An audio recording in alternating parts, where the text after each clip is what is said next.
Hello, welcome back to the regular experience of Knights of the Old Republic, where we give zero fucks about the state of the galaxy before we actually solve the big problems, which is fighting Malak.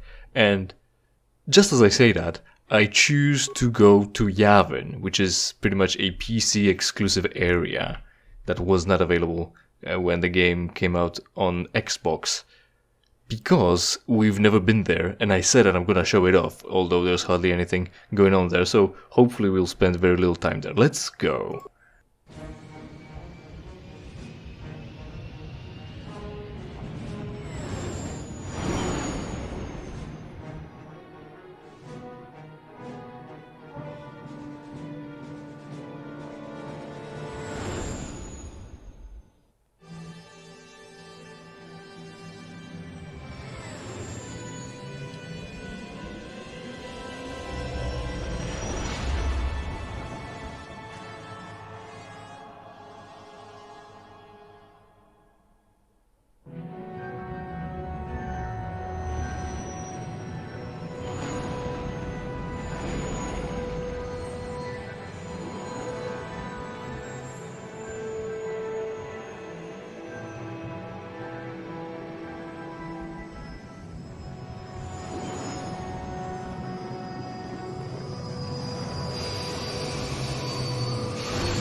And what a twist it is. Not only is it not a Yavin, because of course, I don't know if you know, Yavin is, well, we won't be able to see it from here. Yavin is the giant, the red gas giant that, well, we saw as we approached the area, first off. Second, we're not going to Yavin 4, the moon of Yavin, where Star Wars movies took place, with the Massassi temples and Exarchern wars and whatnot, and then the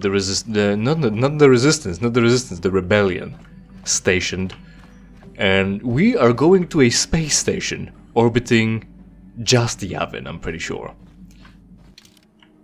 We're gonna go with whomever, really, that doesn't really matter. And here we are already in an airlock, apparently. Hey, there is our thing. What does that say? Access panel.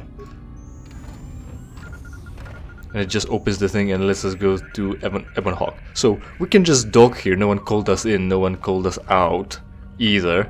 But the architecture is like this, we can just go there. But, like I said, it's important that we experience these areas.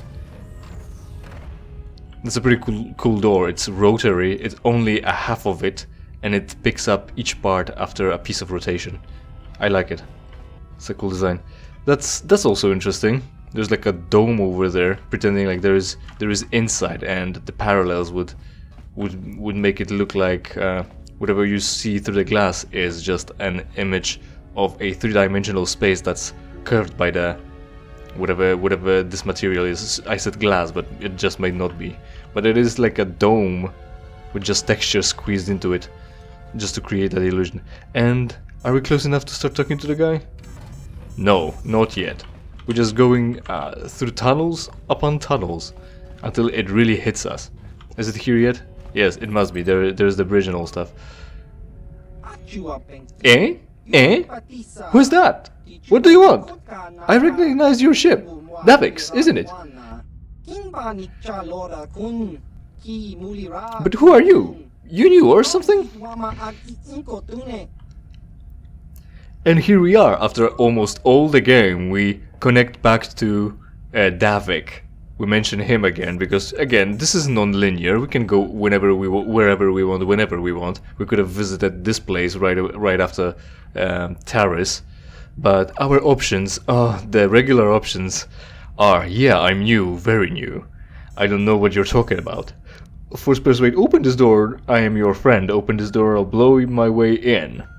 Of course we are Jedi and we don't really need to explain ourselves to anyone. We're just gonna mind trick him. Apparently, either we're gonna do it through a console panel, through a video call, or we can see him through the glass and something and manipulate force like that. Just on target you can see within range, apparently, with D&D 5, as opposed to all the lines of effects from D&D 3, unfortunately. Open this door. I am your friend. Yes, I'll open the door for you, friend. There we go. Funny, he comes up to operate a keyboard, of course, and it just opens, even though that's not where the keyboard is or anything. So here we are in his little kingdom. Shelves of pieces, containers. Oh, a Giska? Damn Giska! Containers. These containers will still come up. They will show up on Manan. That's important. That's an asset from a game. It's not unique to this place. There's nothing here is unique, I don't think. Probes from underground, from somewhere really. Underwater, I wanted to say, but that's not it. Spacewalks. Damn Giska. The guy's name is Suvam Tan. Of course, his last name is one syllable, in Star Wars fashion.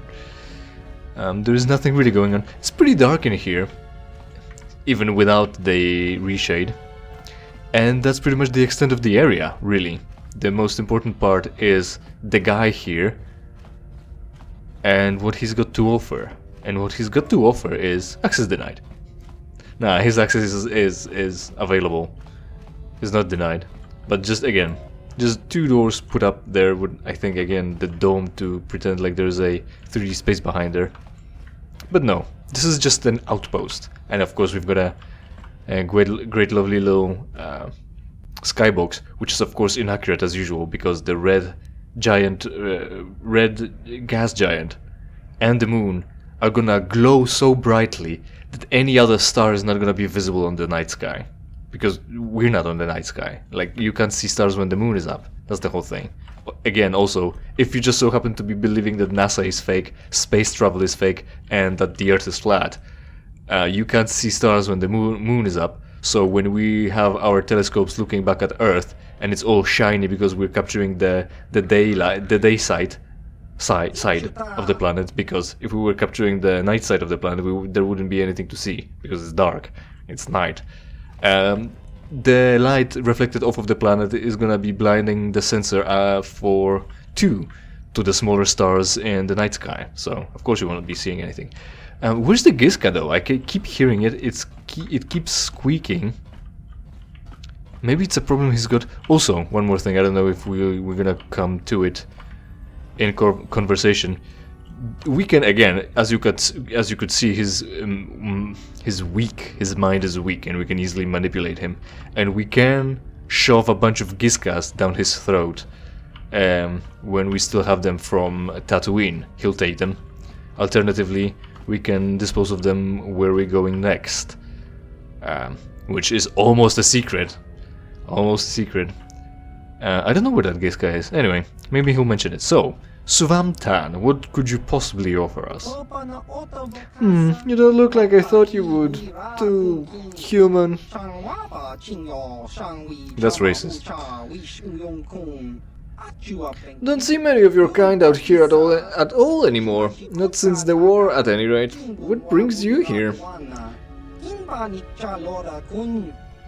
Well, what the fuck could possibly have brought us here? Essentially just the fact that this location is on the map, so we decided to visit and check it out, really. I'm on a quest for the Jedi Council. Yeah, let's blow our cover and everything. I'm trying to defeat Malak. Sure, as people tend to do, I seek the pieces of a map to a star forge. Right, blow our cover even harder. None of your business, bug eyes! We don't need to insult him, but then again, we also don't get to do a lot of things.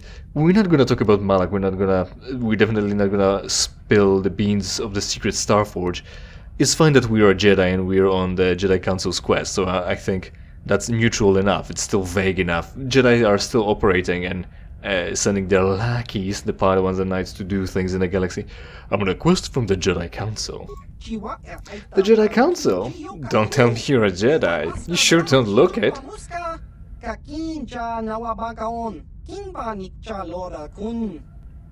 You wouldn't know the Force even if it hit you in the face and told you to open the door. Right? You know what I'm saying? Yeah. I am a Jedi. I'm the true Dark Lord of the Sith, because we're at this stage. They have sent me to stop Darth Malak, and we can tell him that I am the true Dark Lord of the Sith, but he's gonna brush it off and think we're crazy. So we're gonna keep it low key, keep it on the down low, keep it secret. Once we get back to power, then we're gonna start announcing everywhere that we are in fact the Dark Lord, because we gonna have the appearance and stuff. And also the power to back it up, instead of running undercover. I'm their only hope is a bit telling. We're not spilling our beans. We're gonna go with the first one, cause that's just what came up. I am a Jedi. Now, I've never said I doubted you. It's just, well, there aren't exactly a lot of Jedi wandering around these parts. Not after what happened last time.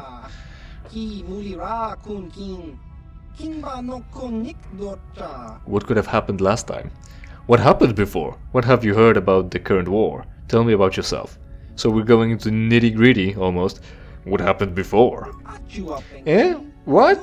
Don't tell me you youngsters don't know anything about Exar Khan and that war. Alright, we're learning too much. Shit. Quick, avoid side quests. But then again, there've been a lot of troubles recently, I've heard. Right, enlighten me about Exar Khan. We're not gonna act that we don't give a fuck. What have you heard about the current war? We were not supposed to care, so we won't. Tell me about this system, tell me about yourself. I'd like to ask you something else. Like to ask you something else is gonna bring us to like these two questions anyway. Tell me about yourself. We're here for a reason, and since you're the only sentient here, tell me about yourself so we can discover you having a shop and playing Pazak. Me? I'm nobody, doing nothing. I've been in this system for over 50 years before this station was even built. Unlike his own ship, or what? Living on one of the moons? I just sit around all day and tinker with this and that, trying out a few of my ideas.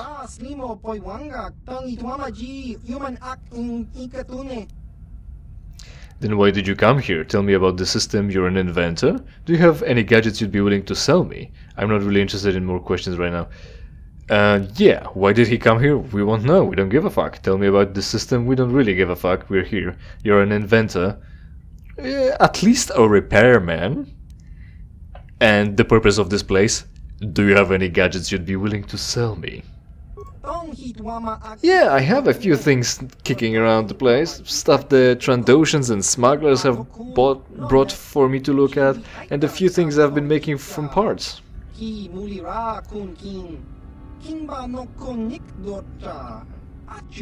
They aren't cheap though. They pay a lot for what I can make, and anything I sell to you I can't exactly sell to them now, can I? But if you're willing to pay, I've got a few of my more advanced things you can look at. I'm always working on more, so you can check back some other time if I don't have what you want right now. Here, have a look. Right, so to be fair right now, well, he's got light exoskeleton, Bar Gawain shadow armor, advanced stabilizer gloves, sensory implant, biostabilizer, and Baragwin droid shield. I don't know if he resupplies every time you visit him, or if it happens with your story progression, or if it happens when you beat him at Pazak, where he restocks. But this guy offers a shop, and the things he offers are pretty much the best in the game. Defense bonus 6, max dexterity bonus 5, that's 11 armor for a rogue, dexterity and strength +1 on top of that, and it's upgradable. You give that to mission, of course, or you can wear it yourself if you want to be a sneaky rogue character that only uses a lightsaber because he can, not because he's a Jedi who needs a status symbol and force powers to boot. So he's gonna have better items. If you're playing this game, visit him, and apparently visit him regularly, because he's gonna have cool shit. One of the coolest shit, at least to me, were always the crystals. The crystals that he sell have unique colors. They're like a bit more orangey rather than red. They're like, it's like fire red and a bit pale blue. And those crystals change the effects of other crystals that you've got. So you have to experiment anew with that one. It's a color crystal that you put in, and then you can add everything else. And it changes the effects. And they make them pretty powerful. So it's worth to get. It's worth to play the game. It's worth to do the side quest. And it's worth to get the money to spend on him. Not really sure how much money you can get other than grinding for it in Pazak. But again, you can specialize and you can buy the things that you really need rather than just trying to buy everything and worrying that you might not have enough. But yeah, he sells the best gear pretty much. He sells the best gear and the most expensive, most definitely. Let's have a quick look at Baragwin Shadow Armor maybe. Defense bonus 7, max dexterity 4, skill stealth 4. That's like, what is this? Light armor, stealth. If you've got less dexterity but more strength, maybe for hitting, because there is no finesse in this game, you want this, as opposed to a shooter over here. Specialty of the Baragwin, this modifiable suit has advanced adaptive camouflage technology that, when combined with a stealth generator, allows it to blend in nearly seamlessly with the background when viewed from any direction. It is generally only sold to respected governments, but a number have found their way into more disreputable distribution channels. Also, again, he is here specifically to scavenge. He's a scavenger. He's a Rey Skywalker, actually. He apparently has been in this system for 50 years, apparently with just a ship, not a space station to live on. But what he does is just flies to Yavin 4 and scours the Mesasi temples for trinkets and stuff. And then he puts them together with parts. And he's got visits from all over the galaxy, from smugglers and Trandoshan bounty hunters or whatever he said. And now us as well, and Davik probably. At least before. So, one more thing we want to get to him speaking about Pazak. So let's have him spill the beans. What do you want? Ask a few questions, anything you don't happen to play Pazak, do you? Pazak? The card game? Actually, I do. One of the Aqualish smugglers who comes by here regularly likes to play a bunch, and I kind of picked up the habit from him. I've actually gotten pretty good at it myself. It's a luck-driven game. There's no big getting good at it. I'll play you a couple of rounds if you want. Be warned though, I don't play for small amounts. We're not gonna play. That's just a side quest to get more money to spend at his kiosk, just to boost up. We'll be fine. Not right now. Yeah? Well, suit yourself. Anything else you want? I'll be leaving now. Yeah? Well, suit yourself. I'll probably be here if you get back. Yeah, so that's the place. You can play Pazak for more money and apparently large sums. Eventually I think he gives up on betting anything because you're doing too well, and he says, oh, let's just play for sports. But you can, apparently you can win a bunch and then immediately trade it in for whatever cool stuff he's got. And I don't even know if it's, again, we started off with him having a very limited selection, but I don't know if we can just get out, fly somewhere else, fly right back in, and check on his kiosk, whatever he's got left. That just might replenish it, but that will be all done at your time in your game, because, you know, like I said, 0 fucks given. We're back at that, so not gonna worry about that much.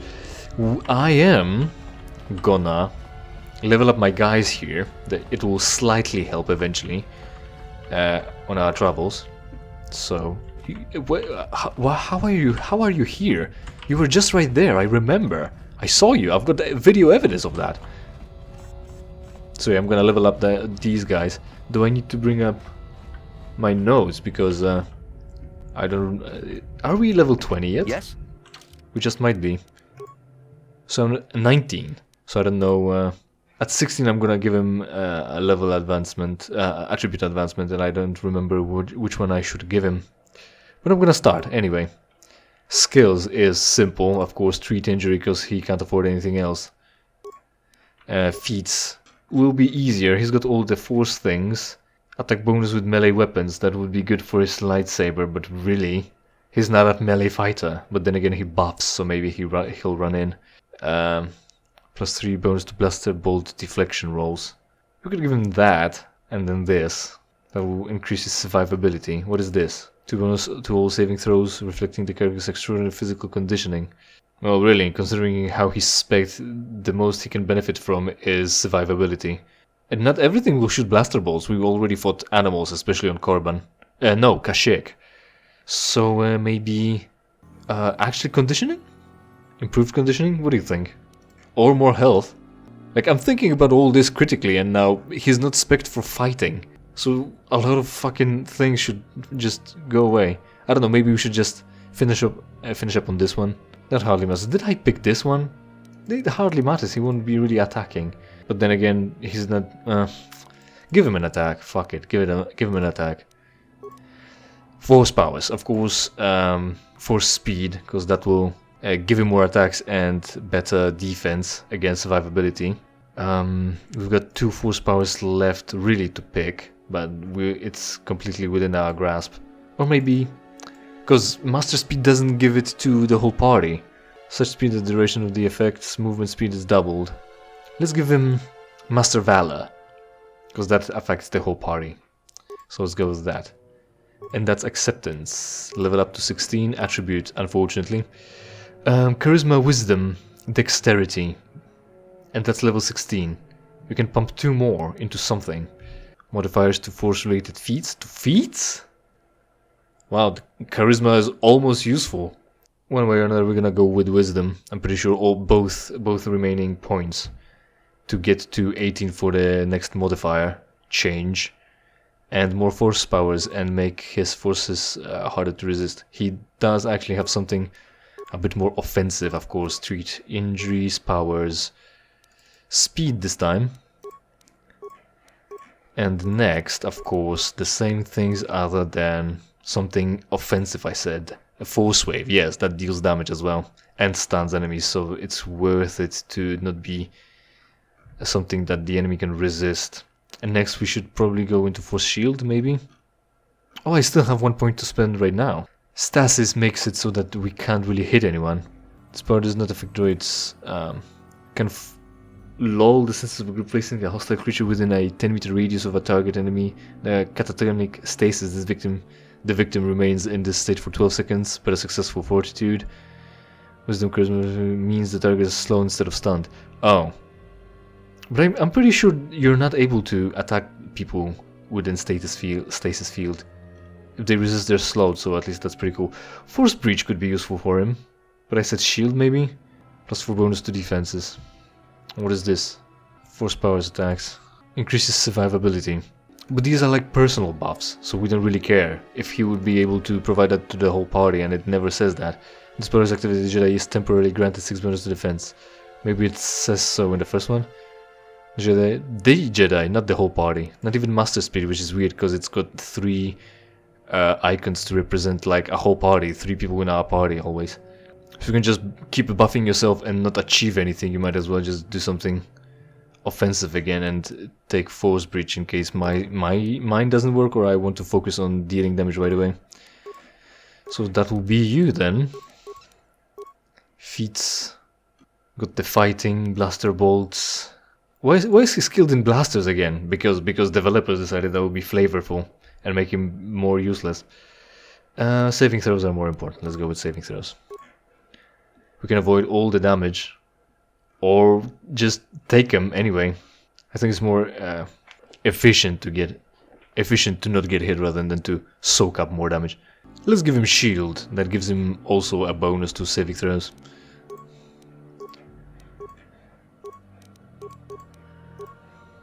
And then master shield. Force armor actually. Force shield and force aura.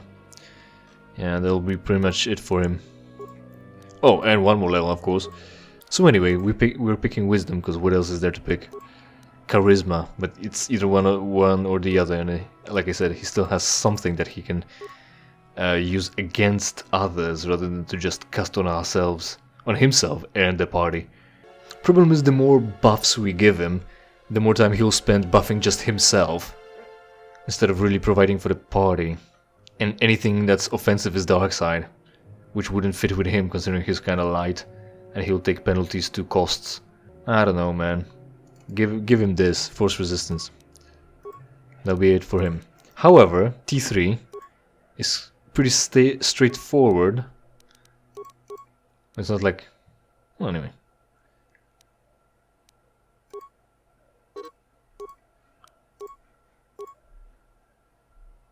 Mostly because he's got limited feats, he's got no powers, and there's hardly anything left we can give him, or we cannot give him. Like I said, I'm pretty sure I said at the beginning of the game, he'll end up having all of them. We need like 6 more levels, and he is full up on everything. Skills, so of course this, and then demolitions, awareness, so that it goes in pairs. Maybe I should give him... doesn't matter, either or. Attributes, of course, intelligence, 24 modifier plus up. He won't be any good with charisma or wisdom. He's immune to mind-affecting force powers because he's a droid. These things and demolition them. And that's T3, the best he's ever been. It only goes downhill from here, or maybe you can reach like above 20th level in KotOR 2, which would mean that you can level up your party members up higher as well, which would make T3 better than he's here right now. So anyway, that's the peak of his performance right now, and we will stay with it. Again, he teleported here just like Jolie. I knew this is not how it should be. So, that's it for today. What have we done today? Nothing really, but thanks for sticking by. Hopefully you enjoyed, and hopefully we will see each other in something I play for you for free. In the meantime, of course, interact with this video and every other video on my channel, preferably by watching and sharing it with your friends. Subscribe, and if you don't like the content, it's entirely your fault.